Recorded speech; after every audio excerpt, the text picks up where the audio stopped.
shall overcome. We shall overcome. We shall overcome someday.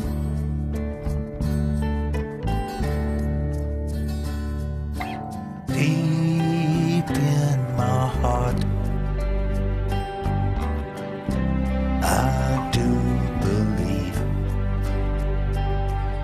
that we shall overcome someday. Buenas noches, atentos y atentas. Este es el primer programa de Minga TV. Esta noche hablaremos de algo muy importante. Hablaremos de Palestina. Este programa es un especial dedicado al 15 de mayo, fecha tristemente recordada por el pueblo palestino y por toda persona solidaria con Palestina. Se conmemora la Nakba, que en árabe significa la gran catástrofe. ¿Y qué es la Nakba? ¿Y qué pasó el 15 de mayo de 1948? Hoy tendremos un invitado quien nos va a aclarar más sobre el tema y nos hablará sobre la actualidad de Palestina. Nuestro invitado de hoy es un militante del Comité de Solidaridad de Ecuador por Palestina, Eduardo Meneses. Con él vamos a hablar sobre el significado del 15 de mayo y también trataremos sobre la manera de organizarnos desde Ecuador en solidaridad con Palestina. Para empezar con nuestra primera parte, les mostraremos imágenes de cómo era el pueblo palestino antes de este 15 de mayo, la llamada Nakba.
Bueno, después de haber visto estas imágenes, vamos a dar la bienvenida a Eduardo Meneses. Buenas noches, Eduardo.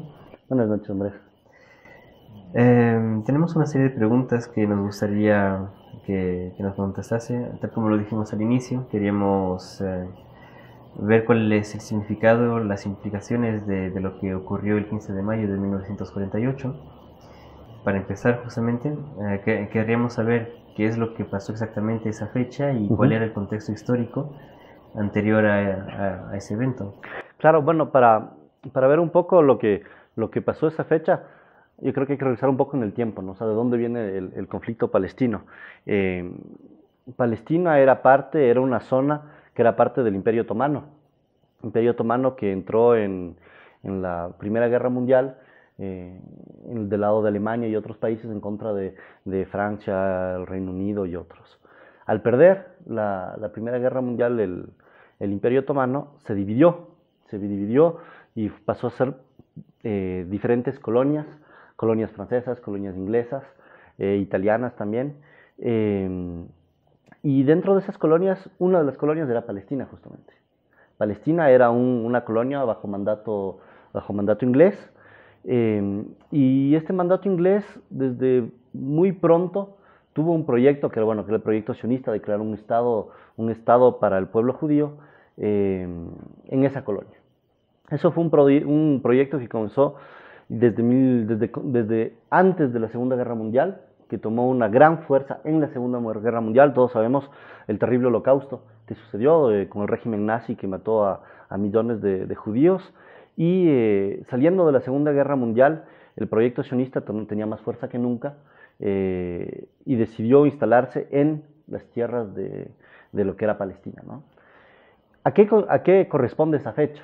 La fecha del 15 de mayo. En realidad hay que llegar al día antes, el día del 14 de mayo, que era el día anterior de lo que tenía que ser normalmente el fin del mandato británico en tierras palestinas, puesto que los británicos habían firmado un acuerdo que establecía que el 15 de mayo ellos tenían que irse de las tierras palestinas para dejar un estado ahí soberano.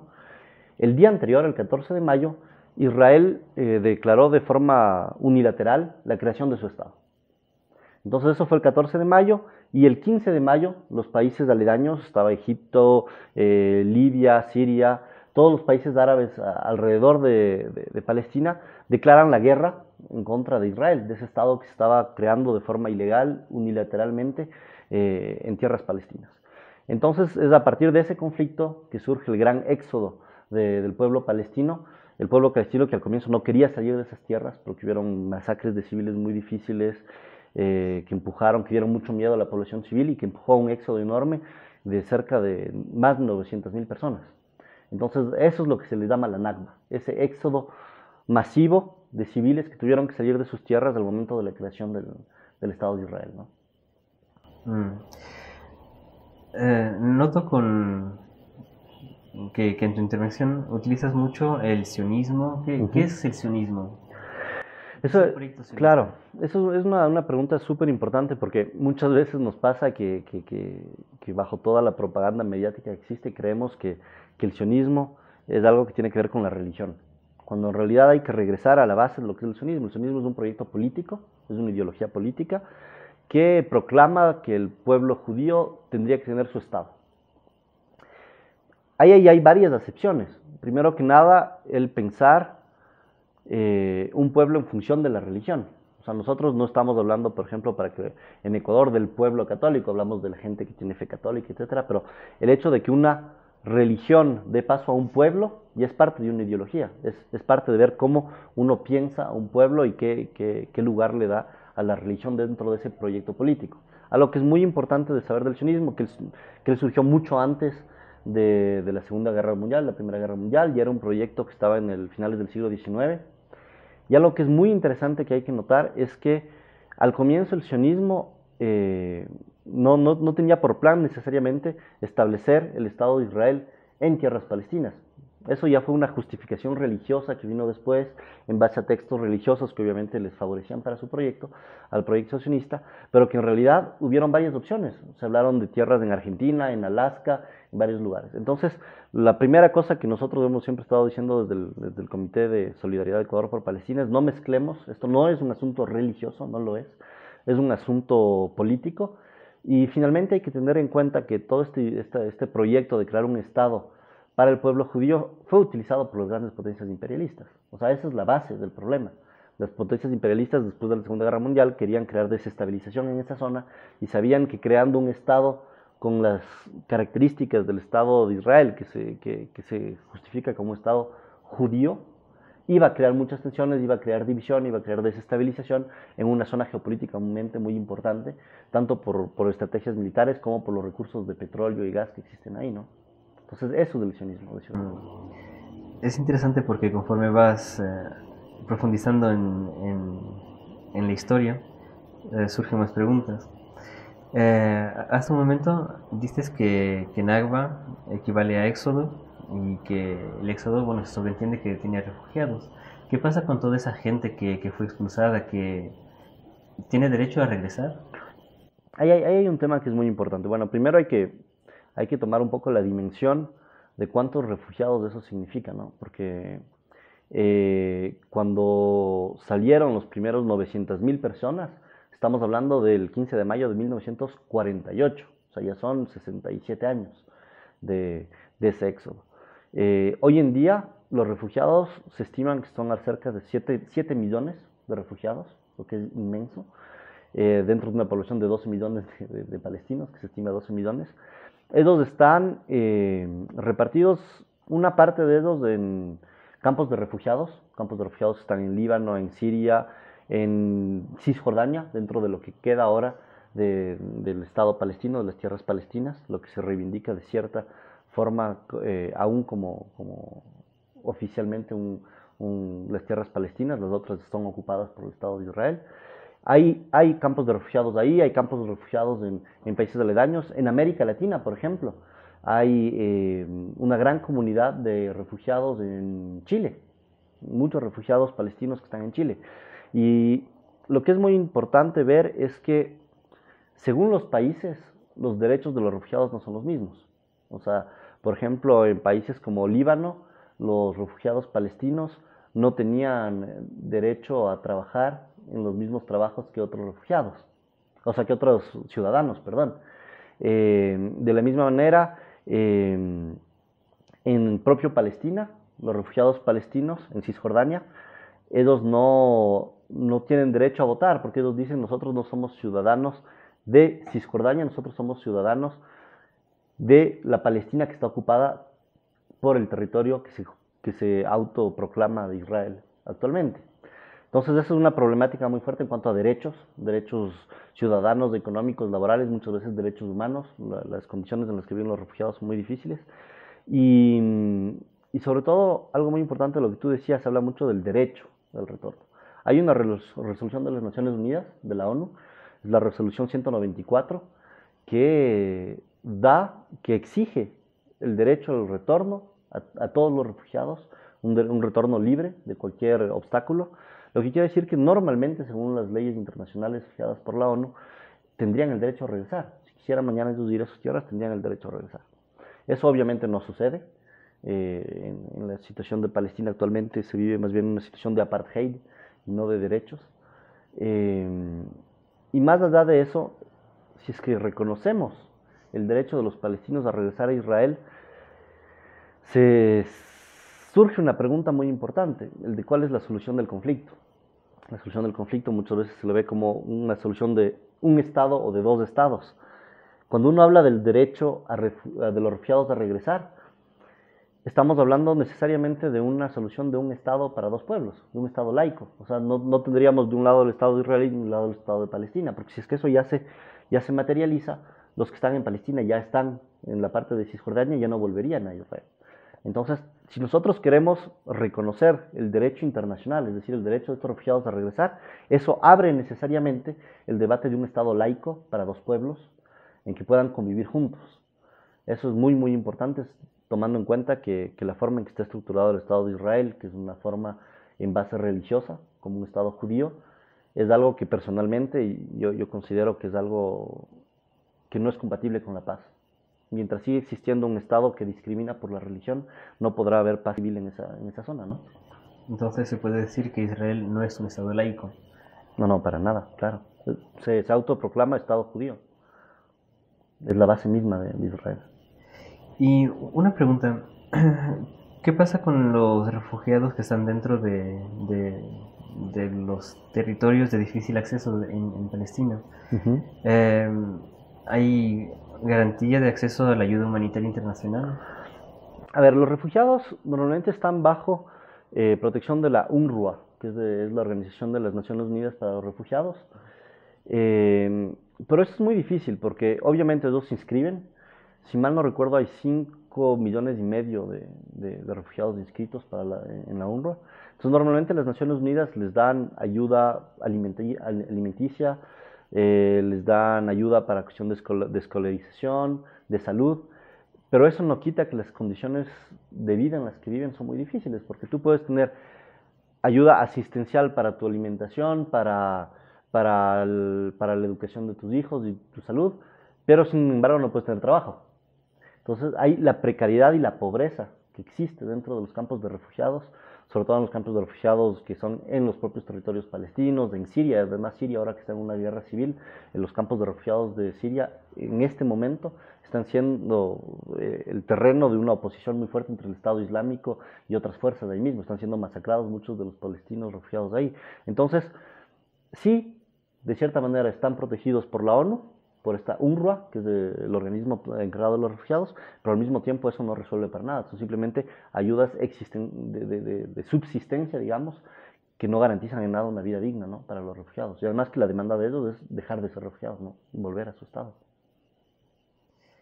La situación política actual en Palestina, ¿cómo la podrías describir?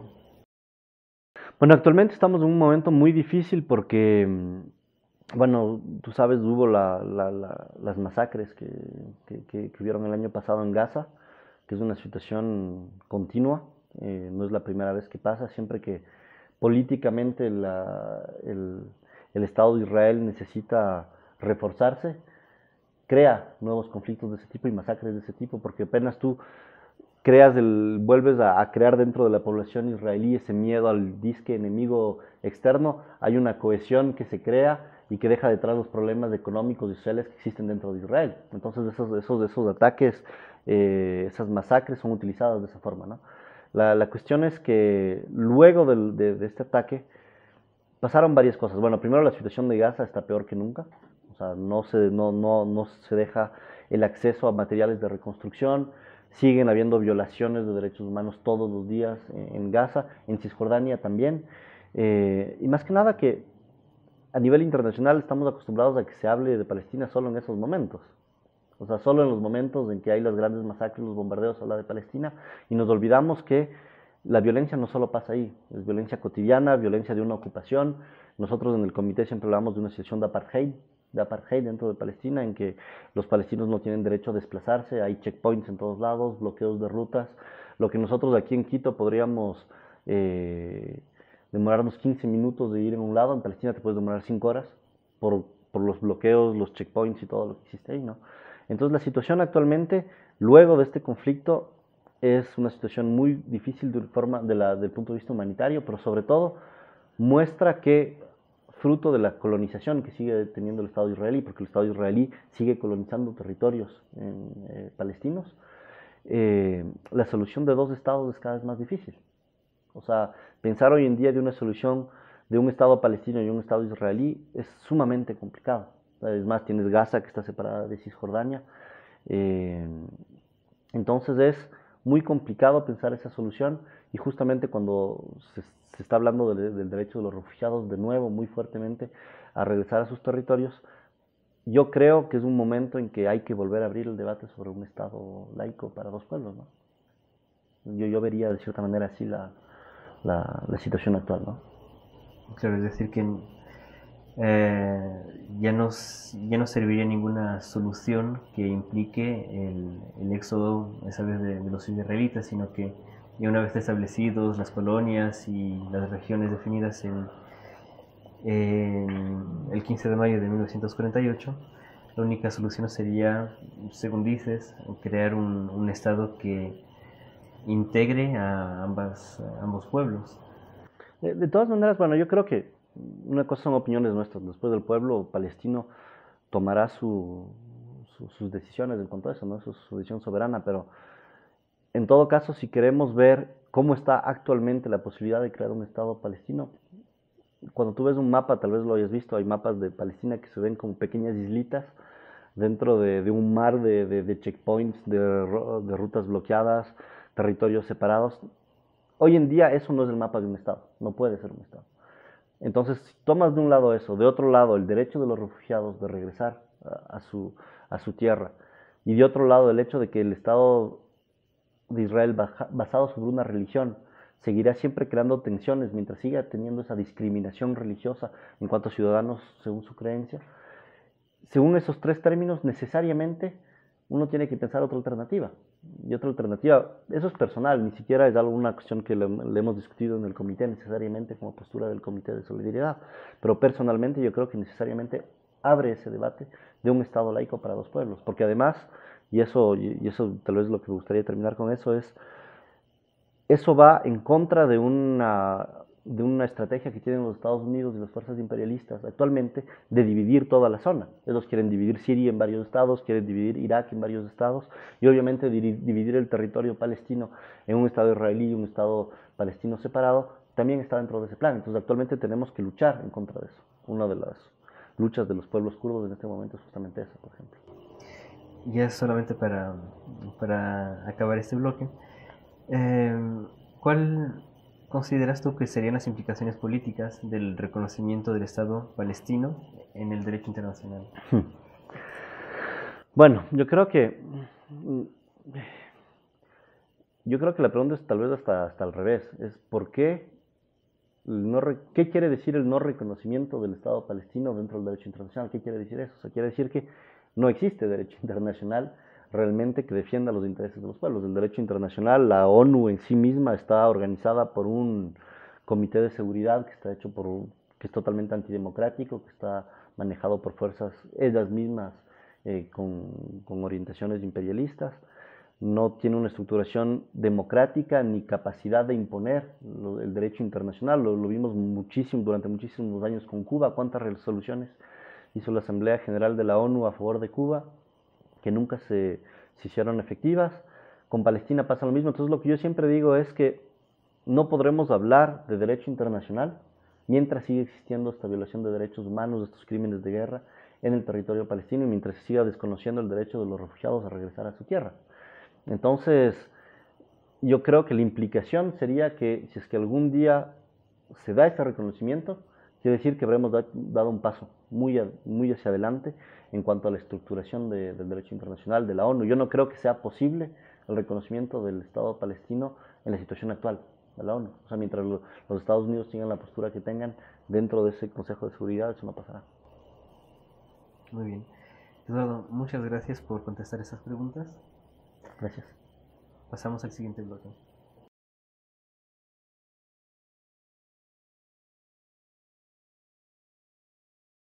I'll start with this poem. I wrote this poem when the bombs were dropping on Gaza, and I was the media spokesperson for the coalition, doing a lot of the organizing. And we had stayed up to about 6 o'clock in the morning, perfecting every soundbite. And by the end, if you're Palestinian, you know most Palestinians get tired and start pronouncing our P's as B's. So we become Palestinians by the end of the day. So I was practicing my P's all night.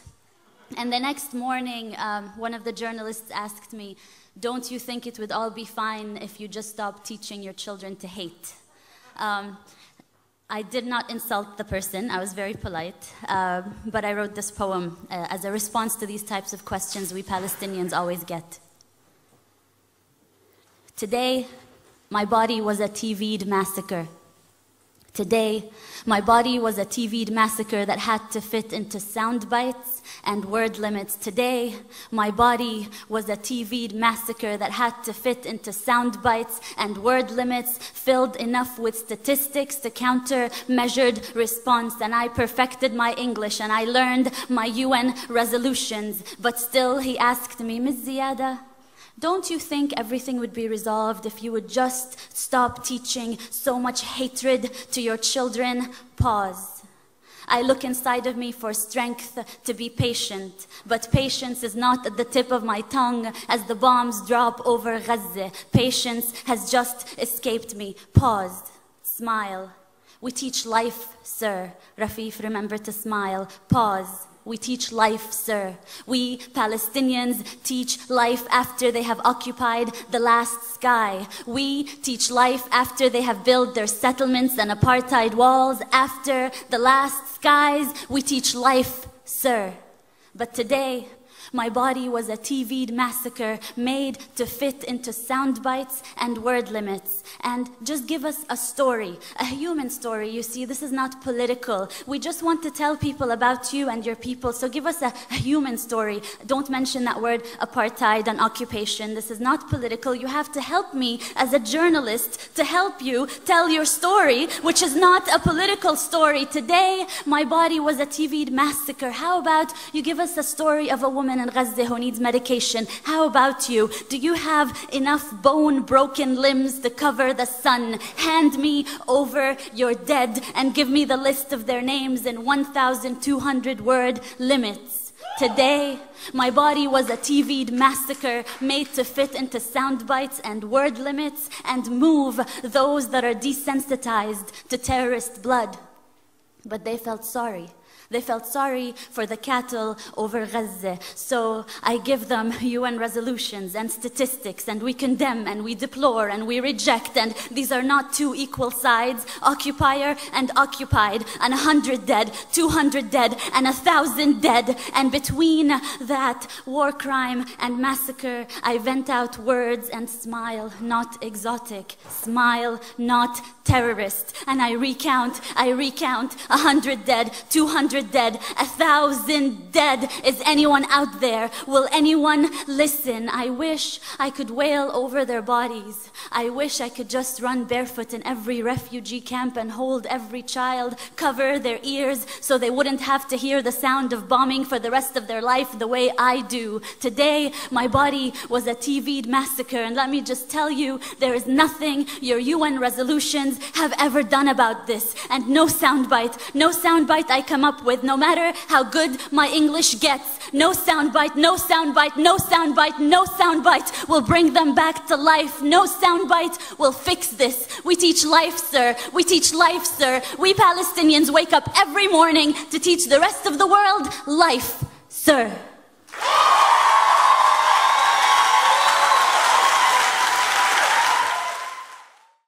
Bueno, terminando nuestro programa, vamos a hablar un poco más sobre de qué se trata el comité, Eduardo.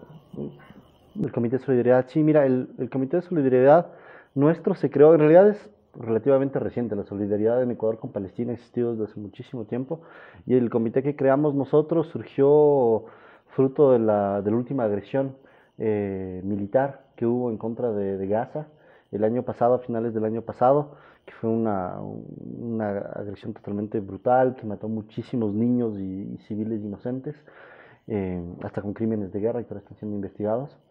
Nosotros surgimos en esa coyuntura, pero el comité se llama Comité Permanente de Solidaridad, en realidad, porque nosotros queremos tener una acción que no se limite justamente a esos momentos mediáticos en que efectivamente se oye hablar de Palestina, sino que sea una acción a largo plazo, que hable también del cotidiano, de las violaciones de derechos humanos que todos los días suceden en Palestina. Entonces, bueno, nosotros surgimos de ahí, y dentro del comité están varias organizaciones que ya tienen mucha historia en la solidaridad con Palestina, como el Partido Comunista, la Juventud Comunista, está la gente del MIR, estuvieron gentes.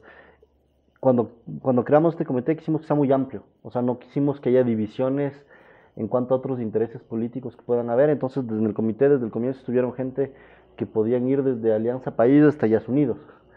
Entonces, primero, esa apertura grande de organizaciones, y más que nada la participación de ciudadanos, que no necesariamente están organizados en partidos, en organizaciones sociales o en sindicatos, sino también de ciudadanos interesados por militar en esa solidaridad, ¿no? Entonces, un poco la lógica. Sí, esto es bastante importante, que sea un poco más universal y que pueda solo dedicarse a la causa. ¿Y cómo se dividen estos bloques de trabajo para la solidaridad con Palestina? Mira, nosotros ahorita tenemos como dos grandes ejes de trabajo.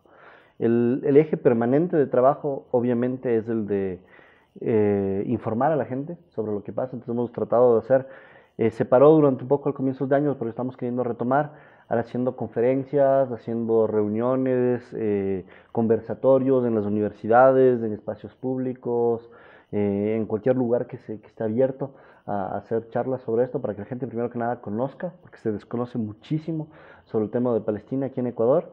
Y de ahí hay el otro, ese es un eje, ¿no?, que es el de crear conciencia ciudadana sobre qué es lo que está pasando. Y el otro eje, y ya son acciones muy concretas, en las cuales hay como dos líneas que se están ahorita saliendo muy fuertes. La primera es la del boicot. Nosotros, cuando hablamos de la situación en Palestina, hablamos mucho que creemos que existe ahí una situación de apartheid, como existía en Sudáfrica anteriormente. Aquí es un apartheid que tiene un tinte racial también, pero hay un tinte religioso además. Entonces, se están creando diferentes tipos de derechos para los ciudadanos. En primer lugar, obviamente, los que están en territorios ocupados, separados de los que están en Israel. Hay un muro de 8 metros de alto que separa a Israel de Palestina. Entonces, los territorios palestinos ocupados por Israel y lo que es Cisjordania y Gaza hoy en día, un muro de 8 metros, de algo increíble. Y nosotros, frente a ese apartheid, queremos responder como se respondió históricamente al apartheid en Sudáfrica, es decir, a través del boicot. Entonces, uno de los grandes ejes de trabajo actual del comité es el boicot contra todos los productos que provengan o que apoyen la ocupación de los territorios palestinos. Aquí en Ecuador tenemos algunos casos, uno clarísimo,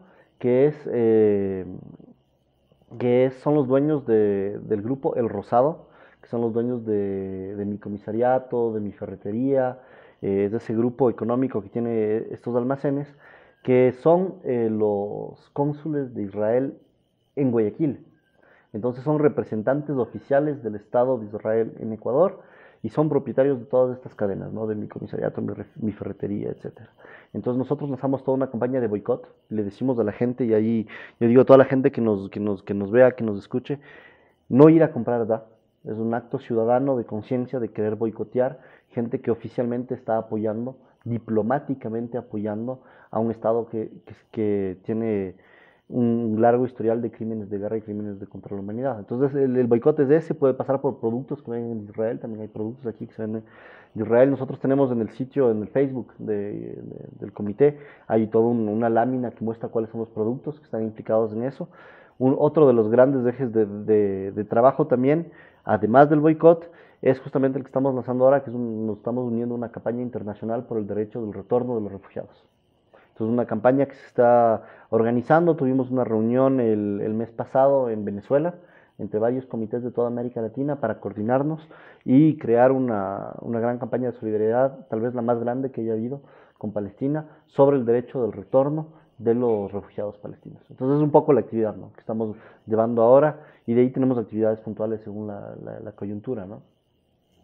Sí, ahora próximamente tenemos un evento sobre este tema, ¿no? Sí, justamente una de las razones que lo que estamos tan felices de hacer este programa hoy es justamente eso, nosotros estamos organizando para el día 15, para este viernes, el viernes 15 de mayo, en el 8:30, a las 8 de la noche, una proyección que va a ser un cineforo, una proyección de una película, estamos ahorita confirmando la película, pero seguramente va a ser la película que se llama Rachel, que habla de una militante estadounidense que estaba en Gaza tratando de hacer activismo pacífico para evitar sobre todo las demoliciones de casas que estaban cercanas de la frontera, ¿no?, de ese muro de 8 metros del que estábamos hablando, y ella fue asesinada dentro de su labor de resistencia, cuando era una resistencia simplemente pacífica, en que ella se paraba con su megáfono a gritar: por favor, no destruyan las casas. Uno de los bulldozers de los camiones de esos que destruyen las casas palestinas le pasó por encima y la mató. Entonces es un documental que habla de esa historia, pero en fondo de eso habla de todo el aparataje de un Estado que también lava el cerebro a sus propios ciudadanos israelíes a través de un servicio militar que es brutal, que transforma a la gente. Y entonces el documental habla de eso y nos permitirá, después del documental, abrir un espacio de diálogo justamente para reforzar todas las actividades que estamos haciendo con el comité. Entonces eso, más que nada, invitarles a toda la gente que nos esté oyendo para eso, ¿no?, para que vengan acá. Ya, pues muchas gracias, Eduardo. Gracias a ustedes. Bueno, amigos, estamos llegando al final de nuestro programa. Les recordamos que nos vemos este viernes 15 a las 8 en el 8:30 para el cineforo de solidaridad con el pueblo palestino. Este es nuestro primer programa, esperamos que les haya gustado mucho y esperamos también que este sea el primero de muchos otros. ¡Viva Palestina libre!